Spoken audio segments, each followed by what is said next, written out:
wabarakatuh. Di sini kami, mahasiswa Teknik Kimia UISI tahun 2017, akan menjelaskan tentang prarancang pabrik amonia dari gas alam dan udara langsung dengan kapasitas 915.886 ton per tahun. Perkenalkan, nama saya Anissa Firdaus Fatinatin Hartono, NIM 7. Ada teman saya, Iis Alfi Hasanah, NIM 23, dan Muhammad Febri Wahyudi, NIM 31. Di sini, mengapa kami memilih amonia? Karena amonia merupakan bahan dasar pembuatan pupuk dan juga sebagai pelarut, pembersih, dan produk-produk sintesis lainnya.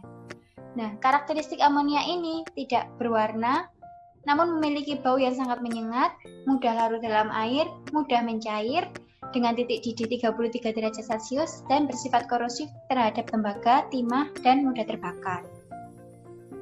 Nah, dari sini kami memilih pertimbangan pemilihan tahun pembangunan pabrik. Nah, pertimbangan pemilihan tahun pembangunan pabrik ini berfungsi untuk bagaimana cara kita menentukan kapasitas pabrik baru yang akan kita bangun. Nah, karena minimal kita melihat 3 tahun ke depan, maka di sini dari tahun 2020 kita melakukan masa feasibility study, kemudian dari 2021 hingga tahun 2023 merupakan masa konstruksi pabrik, dan tahun 2023 merupakan masa mulainya produksi, sehingga kapasitas produk pabrik baru terjadi pada tahun 2023. Nah, untuk penentuan kapasitas, kita memiliki 4 data yang harus terpenuhi untuk tahu bagaimana perkembangan kebutuhan amonia ini di Indonesia, yaitu adanya data ekspor, data impor, data produksi, dan data konsumsi. Nah, data-data ini didapatkan dari BPS dan juga dari Kemenperin, yaitu didapat dari tahun 2009 hingga tahun 2016. Setelah itu dirata-rata dan didapat pada tahun 2023 sesuai yang telah dihitung. Selanjutnya adalah penentuan kapasitas. Dari keempat data tersebut, lalu didapatkan kapasitas baru, yaitu sebanyak 915.886,35 ton per tahunnya. Nah, kapasitas produk ini kemudian kita basiskan ke perhitungan per jamnya, sehingga di mana satu tahun untuk hari kerja pabriknya adalah 330 hari, di mana 30 hari lainnya merupakan masa maintenance pabrik. Kemudian satu hari kerjanya 24 jam, sehingga didapatkan basis per tahunnya adalah 115.642,22 kg per jam amoniaknya. Nah, setelah kita menentukan kapasitas, kita memilih proses produksi yang paling tepat untuk kita terapkan pada pabrik yang akan kita bangun. Ya, untuk proses produksi amonia ada 3 proses yang paling terkenal, yaitu Haber-Bosch, Kellogg, dan Hydrotopse.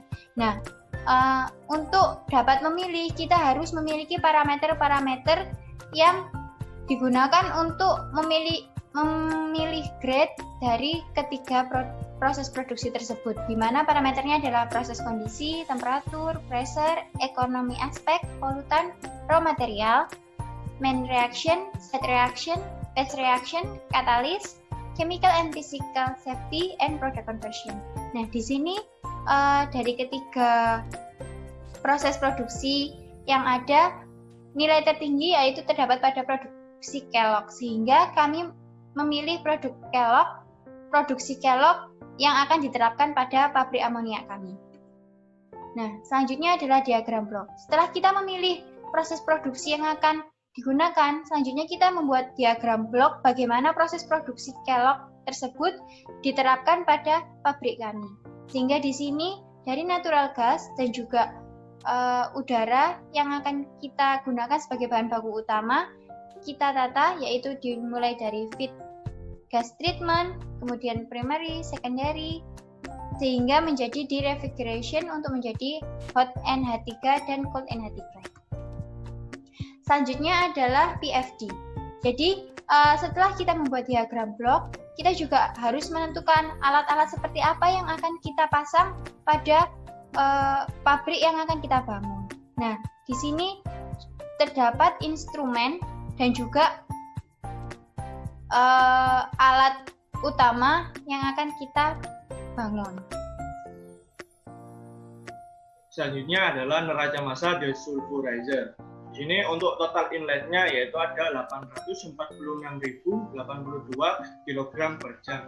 Dan untuk total outletnya yaitu sama 846.082 kg per jam. Lanjut ke neraca massa amonia converter. Di sini kita menggunakan konversi 0,204 atau 20,4% dengan produk amonia yang terbentuk adalah 115.642 kg per jam. Berikut adalah neraca massanya dengan total inlet sebesar 567.429 kg per jam dan total outletnya yaitu sama 567.429 kg per jam. Kemudian lanjut ke neraca energi.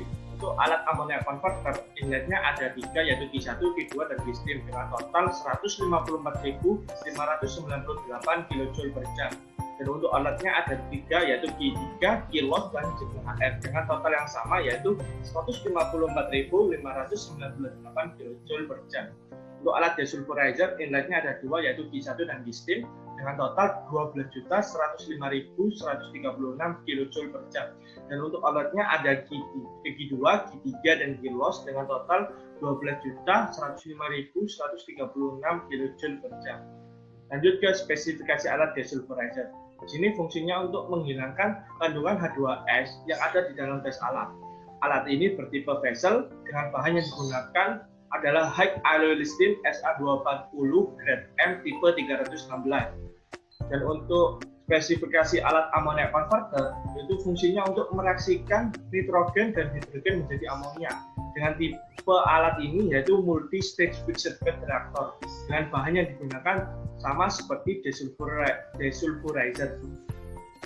Kemudian ini adalah instrumentasi dari kedua alat. Untuk desulfurizer ada 3 instrumentasi. Pertama temperatur controller, ada analisis controller, dan juga flow controller. Dimana untuk temperatur controlnya itu kita menggunakan heater. Dan untuk alat amonia converter juga ada 3 instrumentasi. Yang pertama ada pressure controller, ada ratio controller, dan juga ada temperatur controller. Di mana temperatur controller yang digunakan adalah tipe cooling water atau cooler.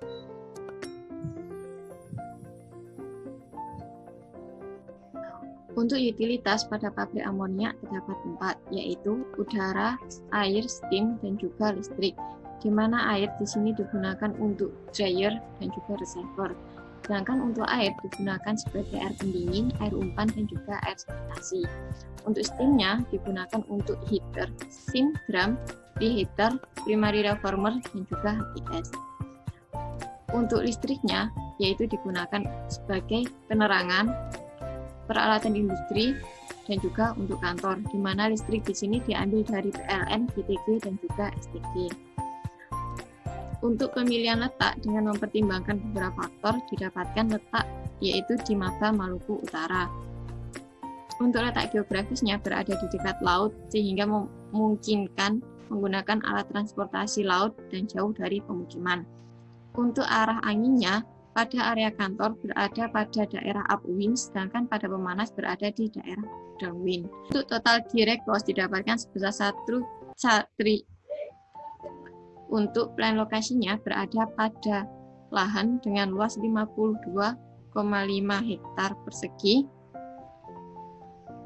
yang ditempati oleh kantor, 5 plan, dan juga fasilitas lain yang menunjang berjalannya industri.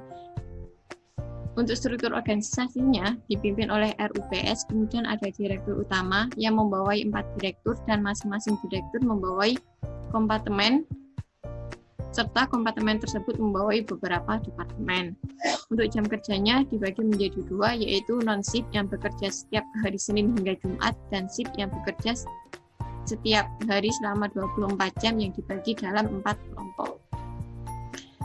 Untuk analisa ekonominya dengan mempertimbangkan indeks dan juga kurs mata uang rupiah dengan dolar, didapatkan jumlah harga peralatan utama sebesar 2.646.000.000 dengan harga bak beton sebesar 20 juta. Dengan total harga peralatan utilitas sebesar 58 juta dan harga total beserta safety factor-nya sebesar 3.269.000.000. Untuk harga tanah dan bangunan sebesar 1.345.000.000. Untuk total direct cost didapatkan sebesar 1.354.000.000. Untuk indirect cost sebesar 241 miliar. Untuk TCI sebesar 1.878.742.000.000. Untuk total biaya produksi sebesar 34.866.224.000.000 dan didapatkan analisa ekonomi yang berupa total penjualan sebesar 35.911.572.000.000 dengan laba kotor sebesar 952.456.000.000 dan laba bersih sebesar 619.096.000.000 dengan ROI sebelum pajak sebesar 60% dan ROI setelah pajak sebesar 39%. Dengan payout time sebelum pajak selama 1,6 tahun dan payout time setelah pajak sebesar 2,5 tahun.